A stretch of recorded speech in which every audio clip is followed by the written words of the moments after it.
Welcome সকলকে আমাদের improve education চ্যানেলে। অনেক দিন পর একটা দীর্ঘ ব্রেক বলতে পারো, কিছু ব্যক্তিগত এবং শারীরিক অসুস্থতার জন্য আমি বেশ কিছুদিন ভিডিও দিতে পারিনি, তোমাদের ক্লাস নিতে পারিনি, তার জন্য অত্যন্ত ক্ষমাপ্রার্থী। তবে আমি যেটুকু পেরেছি আমি দেওয়ার চেষ্টা করেছি এবং নিট এক্সামের জন্য আমি বেশ কিছু ভিডিও আমি নিজে বানাতে পারিনি, কিন্তু আমি বিভিন্ন চ্যানেল সোর্স থেকে সেগুলোকে আমি দেওয়ার চেষ্টা করেছি, অনেক অনেক ভালোবাসাও পেয়েছি। তো যাই হোক, আবার ফিরে এলাম মাধ্যমিক 2027 আমার যে ছাত্ররা রয়েছে তাদের জন্য। আজকে জীবনের প্রবাহমানতা, জীবন বিজ্ঞানের এর অঙ্গজ বংশবিস্তার বা ভেজিটেটিভ প্রপাগেশন এটা পড়াবো। তোমরা ইতিমধ্যে হয়তো আমার শর্টস দেখেছো, যেখানে আমি বলেছিলাম ঠিক 2:30টার মধ্যে আমি চলে আসবো। তো আশা করি তোমরা 2:30 কি 3টের সময় এই ভিডিওটা দেখছো। এই 15 মিনিট, আগামী 15 মিনিট আমি মোটামুটি এই টপিকটা শেষ করে দেবো এবং খুব ভালোভাবে শেষ করে দেবো। এবং আমি বেশ কিছু একটা শর্ট নোটস নিয়ে এসেছি, এটা আমার নিজের তৈরি করা, যেটা একটা পেজের মধ্যে পুরোপুরি একটা সামারাইজ করা আছে, সে আমি লাস্টে দেখাবো অবশ্যই।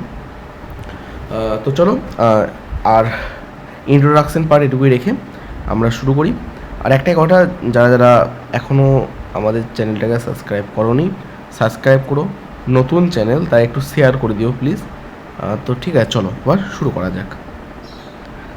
আচ্ছা,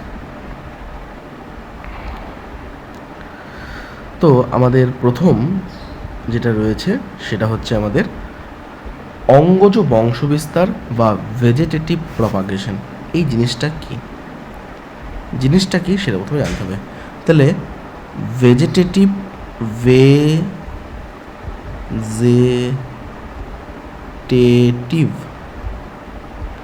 প্রপাগেশন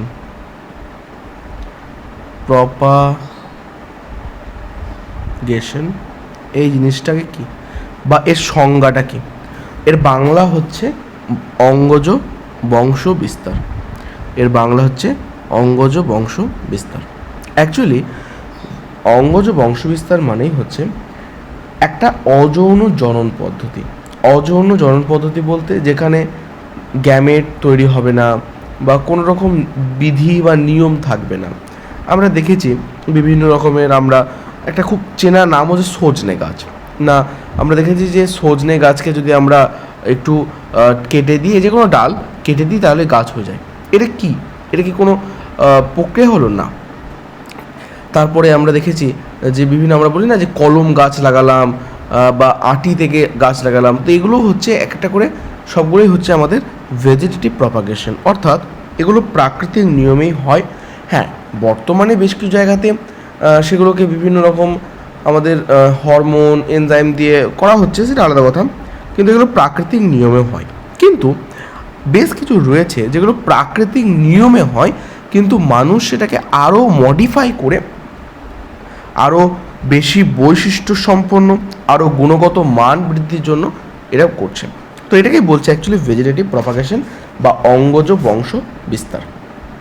তাহলে আমি একে দুটো বললাম যে এটা একটা প্রাকৃতিকভাবে হতে পারে আর একটা কৃত্রিমভাবেও হতে পারে। তাহলে প্রাকৃতিকভাবে কীভাবে হয়, কৃত্রিমভাবে কীভাবে হয় সেটা জানবো। তার আগে জানি রাখি যে এর সংজ্ঞাটা কী। না, এটা কিন্তু তার একটা অযৌন জনন,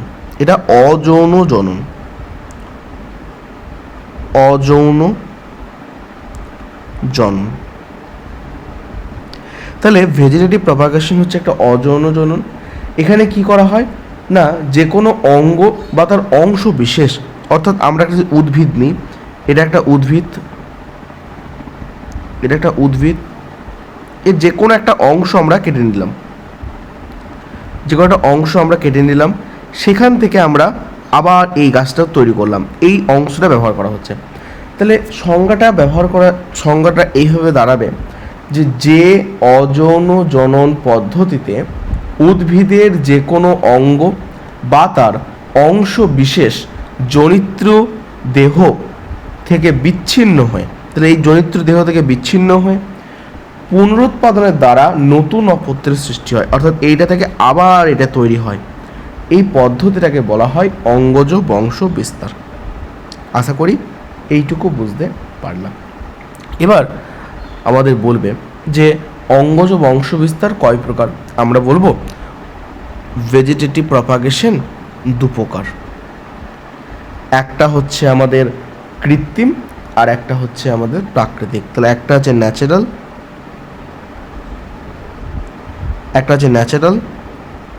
আর একটা হচ্ছে আমাদের কৃত্রিম বা আর্টিফিশিয়াল।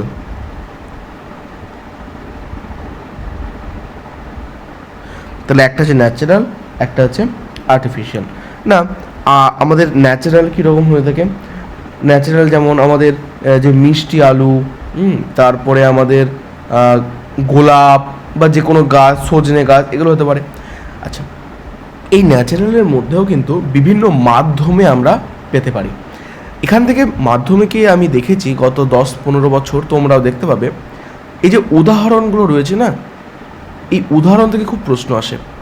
কীরকম? আমি টপিকটা পড়াই প্রথমে ন্যাচারাল প্রপাগেশন। তোমরা চাইলে বইটা খুলতে পারো, ছায়া প্রকাশনীর যে জায়গাটা রয়েছে, বা সাতরা যে কোনো বই খুলো না, আমি বুঝিয়ে দিচ্ছি ব্যাপারটা।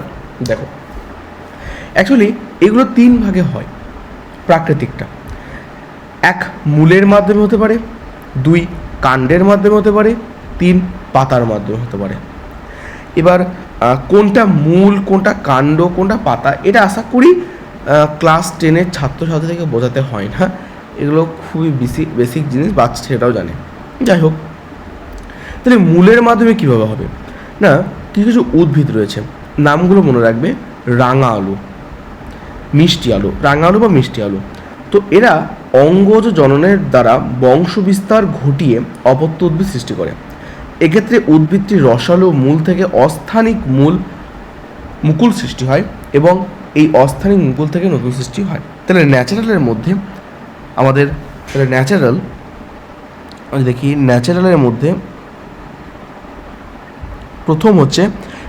মধ্যে প্রথম হচ্ছে মূলের মাধ্যমে।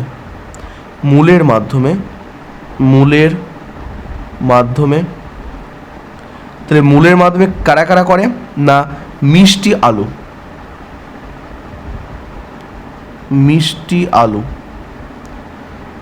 আলু বা রাঙা আলু মূলের মাধ্যমে করে। এরপরে রয়েছে কাণ্ডের মাধ্যমে বলতে উদ্ভিদের বিভিন্ন কাণ্ড থেকেও আমরা বংশ বিস্তার করতে পারি। এগুলো নর্মালে হয়। কীরকম? না, আমরা গোলাপ থেকে পেতে পারি, তারপরে চুপড়ি আলু আছে, এখান থেকে পেতে পারি, আদা থেকে পাই, আলু থেকে পাই, এটা হ্যাঁ আলু থেকেও পাওয়া যায়, তো মিষ্টি আলু নয়, অন্য আলু। তারপরে আমরা কচুরিপানা থেকে পাই। আচ্ছা, এইখান থেকে একটা জিনিস জানিয়ে রাখতে হবে, সেটা হচ্ছে কচুরিপানা যে কেসটা বললাম না, এই কচুরিপানা হচ্ছে অর্ধ বায়বীয় কাণ্ড। এবার বলবো যে অর্ধ বায়বীয় কাণ্ডটা কি। এখান থেকে প্রশ্ন আসে যে অর্ধ বায়বীয় কাণ্ড কাদের দেখা যায়? উত্তর হবে কচুরিপানা, বা এই কাণ্ডটাকে আবার খর্বধাবক কাণ্ড বলা হয়। প্রশ্ন আসে খর্বধাবক কাণ্ড কাদের দেখা যায়? উত্তর হবে কচুরিপানার। তাহলে এই যে কচুরিপানা করছে, কচুরিপানার কেসটা কি একটা দেখে নিই। কচুরিপানার কেসটা হচ্ছে, আমি যদি আঁকি এখানে,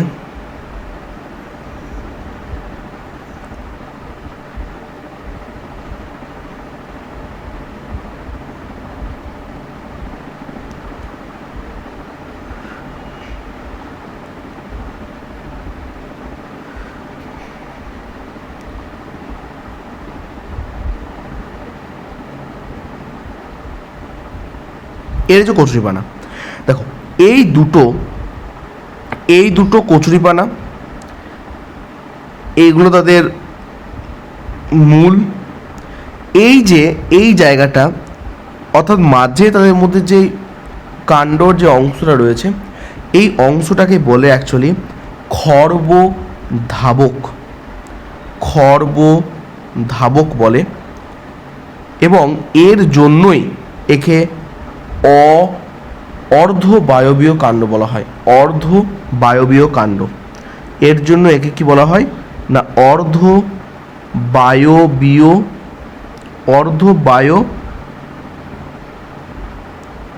বলা হয়। ঠিক আছে, তাহলে মূলের মাধ্যমে বললাম, এইটা হলো কাণ্ডের মাধ্যমে। আর এক মাধ্যমে হয়ে থাকে, সেটা হচ্ছে পাতার মাধ্যমে। পাতার মাধ্যমে কীভাবে হয়ে থাকে না, পাতার মাধ্যমে আমাদের পাথরকুচি, এটা মনে রাখবে যে পাতার মাধ্যমে হয়ে থাকে পাথরকুচির। আর এখানে যে ছোটো ছোটো ছোটো ছোটো যে মুকুলগুলো থাকে না, সেগুলোকে বলা হয় পত্রাশায়ী মুকুল। এই সকল ছোটো ছোটো জিনিসগুলো একটু বেঁধে রাখবে।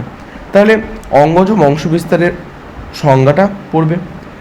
এর একটা ভাগ প্রাকৃতিক অঙ্গজ বংশবিস্তার, আর একটা ভাগ হচ্ছে কৃত্রিম অঙ্গজ বংশবিস্তার। প্রাকৃতিকের মাধ্যমে 3 ভাগে হয়ে থাকে। 1 মূলের মাধ্যমে হয়, 2 কাণ্ডের মাধ্যমে হয়, 3 পাতার মাধ্যমে হয়। মূলের মাধ্যমে হয় আমাদের অস্থানিক মুকুল থেকে, উদাহরণ হচ্ছে রসালো আলু বা আমাদের রাঙা আলু। কাণ্ডের মাধ্যমে হয়, উদাহরণ হচ্ছে কচুরিপানা, গোলাপ রয়েছে, আদা রয়েছে, নর্মাল আলুও রয়েছে, কিন্তু গুরুত্বপূর্ণ কি কচুরিপানা, কারণ কচুরিপানার অর্ধবায়ব দেখা যায়, অর্ধবায়বীয় কাণ্ড দেখা যায়, যেটাকে কি বলা হয় খর্বধাবক কাণ্ড। আর পাতার মাধ্যমে কার কার হয়ে থাকে, পাতার মাধ্যমে পাথরকুচির হয়ে থাকে। এটা তাহলে এই কটা জিনিস বা 4টে লাইন আমাদেরকে মনে রাখতে হবে।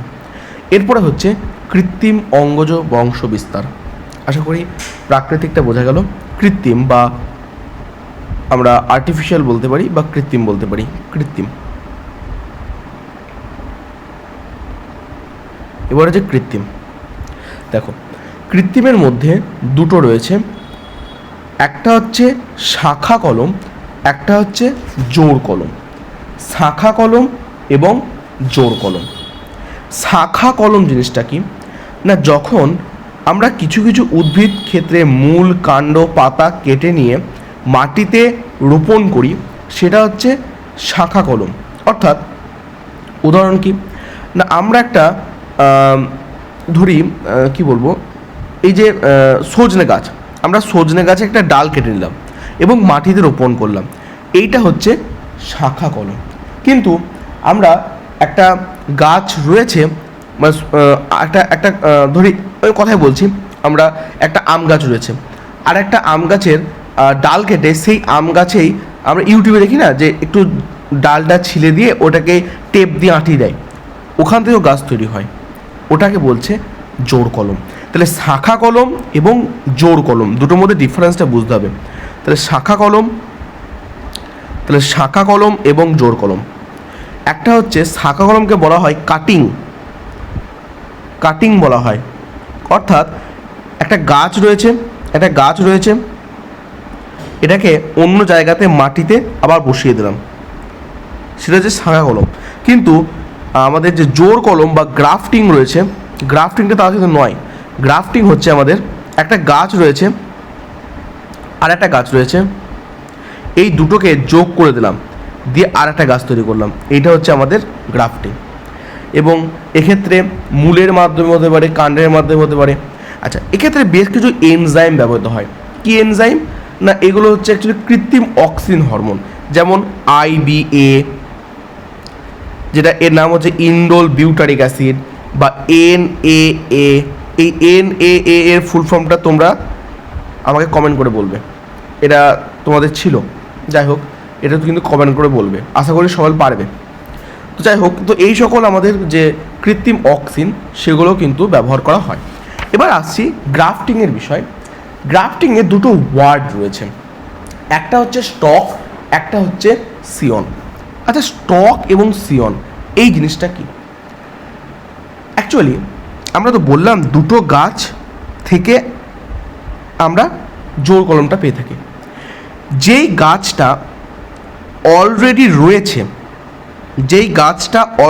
রয়েছে সেই গাছটাকে বলে স্টক, এবং যে গাছটা বা যে গাছের অংশটা আমরা এখানে নিয়ে এসে যুক্ত করব, যে অংশটা যুক্ত করব এইটাকে বলছে সিয়ন। তাহলে স্টক এবং সিয়নের ডিফারেন্স তাদেরকে বোঝা গেল। যে গাছটা অলরেডি ছিল সেটা স্টক, এবং যে অংশটা লাগাবো সেটা হচ্ছে সিয়ন। এটাই কি ছিল, এবং এটা হয় এর কারণ হচ্ছে এখানে একটা প্রশ্ন এলেও আসতে পারে, সেটা যে ক্যাম্বিয়াম কলা থাকে।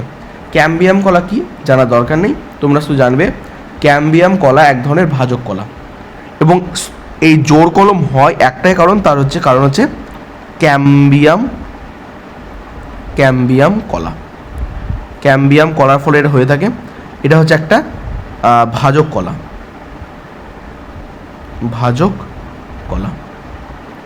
আচ্ছা, তাহলে স্টক আর শিনো বোঝা গেল।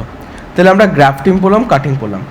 আর একটা রয়েছে যেটা খুব খুব গুরুত্বপূর্ণ, সেটা হচ্ছে মাইক্রো প্রপাগেশন বা অণু বিস্তরণ। মাইক্রো প্রপাগেশন বা অণু বিস্তরণ, এই জিনিসটা কি? এটা একটু সায়েন্টিফিক এবং এটা অত্যন্ত একটা ভালো পদ্ধতি। কেন ভালো পদ্ধতি? কেন না, এর মাধ্যমে আমরা খুব অল্প সময়ে বিভিন্ন ভ্যারাইটির উদ্ভিদ পেয়ে থাকি, এবং এখানে আমাদের যে প্রতিরোধী ক্ষমতা গাছের ওটা বৃদ্ধি পায়। এই প্রশ্নটা খুব আসে যে মাইক্রো প্রপাগেশন এর সুবিধা কী, কিন্তু আগে তো জানতে হবে যে মাইক্রো প্রপাগেশন জিনিসটা কি। আমি জিনিসই জানলাম না, তো সুবিধা কী বলবো? অ্যাকচুয়ালি মাইক্রো প্রপাগেশন হচ্ছে বিশেষ ধরনের টিস্যু কালচার পদ্ধতিতে কলা পালন মাধ্যমে কলা বা কোষ পালন করে কৃত্রিমভাবে বেশি সংখ্যক নতুন পূর্ণাঙ্গ উদ্ভিদ উৎপাদন করা হয়। একে অণুবিস্তরণ বা মাইক্রো প্রপাগেশন বলে। না, ব্যাপারটা আরও বোঝা গেল না। এবার আমি সহজ করে বোঝাচ্ছি। দেখো, এটা একটা পাতা ধরি, এটা একটা পাতা, এটা ধরলাম আম গাছের পাতা, এটা আম গাছের পাতা। কি করলাম, এই আম গাছের পাতা থেকে একটা ছোট্ট অংশ আমি নিয়ে নিলাম, এটা ছোট্ট অংশ নিয়ে নিলাম, সেটাকে কোথায় রাখলাম না বিভিন্ন পাত্রে রাখলাম, এখানে বিভিন্ন ধরনের এনজাইম দিলাম, সেটাকে বলছে টিস্যু কালচার। এই যে এনজাইম দিয়ে পাতাটাকে রাখলাম, এটা টিস্যু কালচার। এখান থেকে এই পাতাটা টিস্যু কালচার হলো। কিছুদিন পর দেখা গেল এই পাতাটাতে কি গঠন হয়েছে না ক্যালাস গঠন হয়েছে। কি গঠন হয়েছে? ক্যালাস গঠন হয়েছে। ক্যালাসের পর দেখা যাবে এইটা থেকে কি গঠন হয়েছে না এখান থেকে গঠন হয়েছে এমব্রিওয়েড গঠন। এমব্রিওয়েড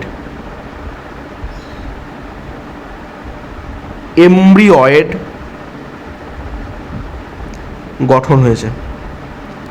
সেখান থেকে দেখা যাবে আমাদের প্ল্যান্টলেট গঠন হয়েছে। আমি জিনিসগুলো সব আলোচনা করব। প্ল্যান্টলেট গঠন হয়েছে। সেখান থেকে আবার উদ্ভিদ গঠন হবে। কিন্তু কিভাবে হয়? অ্যাকচুয়ালি এর নীতিটা কি? এই ছোট্ট একটা অংশ থেকে এই ছোট্ট একটা অংশ থেকে আবার একটা উদ্ভিদ তৈরি করাটা কি সম্ভব? হ্যাঁ, সম্ভব।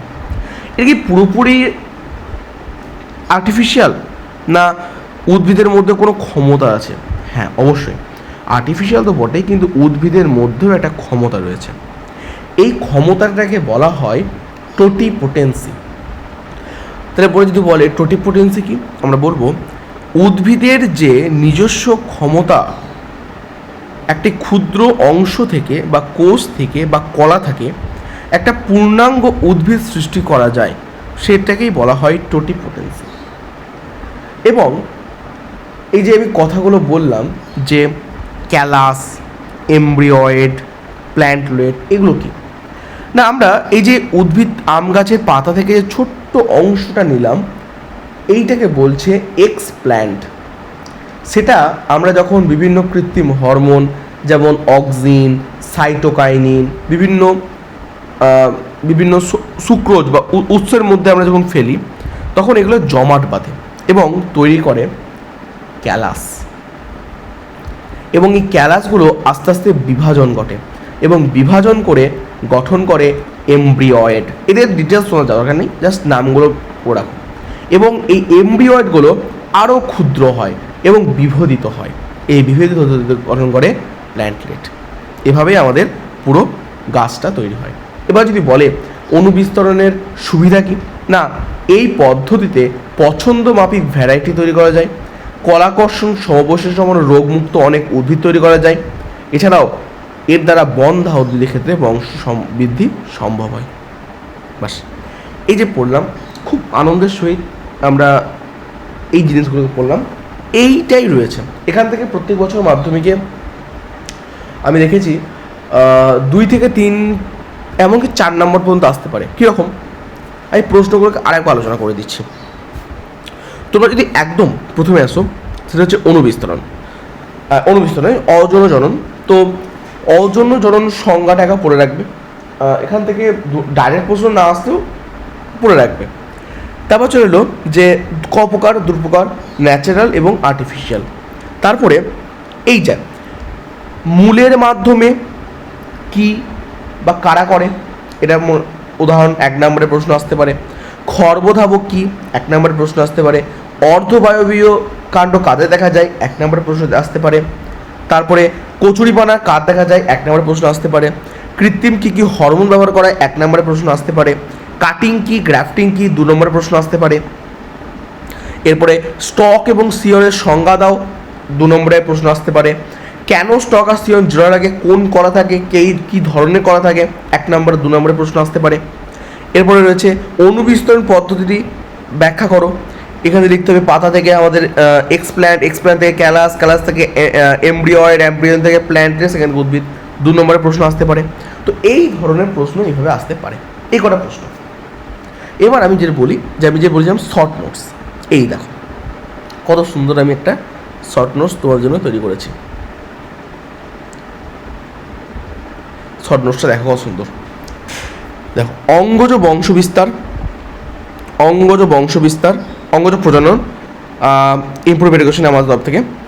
এটি কি না, উদ্ভিদে অযৌন প্রজননের একটি রূপ যেখানে নতুন অপত্য উদ্ভিদ অঙ্গজ অংশ থেকে জন্মায় এবং মাতৃ উদ্ভিদের সম্পূর্ণ জিনগতভাবে একই প্রতিরূপ তৈরি করে।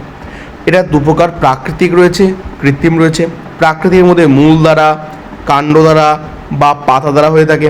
সুবিধা কি, দ্রুত বৃদ্ধি হয়, বীজহীন প্রজনন, অভিন্ন বৈশিষ্ট্য। অসুবিধা, জিনগত বৈচিত্র্যের অভাব দেখা যায়, রোগের জন্য দুর্বল দেখা যায়, মাত্রার একটি জনসংখ্যা বা সাকলন দেখা যায়। ধাবক, টিউবার, বাল্বস, এগুলো একবার পড়ে রাখবে, ঠিক আছে। তারপরে এগুলো পড়ে রাখবে।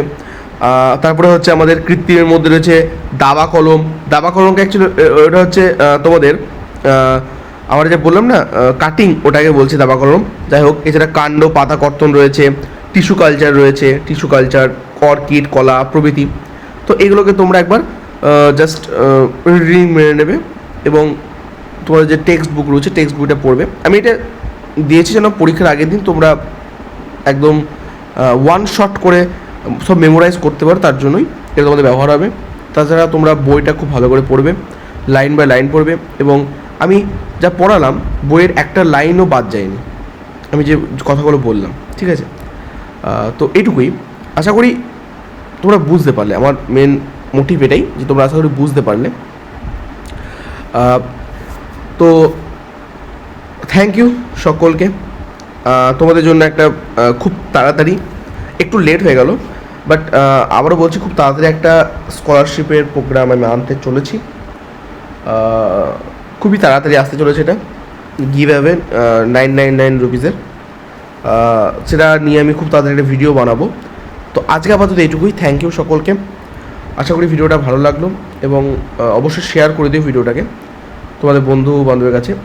এবং আমি যে 20-25 মিনিট পড়ালাম, তোমাদের যে অঙ্গজ বংশ বিস্তারের যে অসুবিধা ছিল বা যারা পড়োইনি একদম, তাদের ক্ষেত্রে আশা করি 100% বুঝিয়ে দিতে পারলাম। এরপরে তোমাদের কাজ হচ্ছে টেক্সট বইটাকে 1-2বার পড়া, জিনিসগুলোকে মেমোরাইজ করা এবং একবার হলেও PYQগুলো দেখে নেওয়া, তাহলে আশা করি এটা পুরো কমপ্লিট হয়ে যাবে। থ্যাংক ইউ, দেখা হচ্ছে অন্য কোনো ভিডিওতে। Tata, bye bye.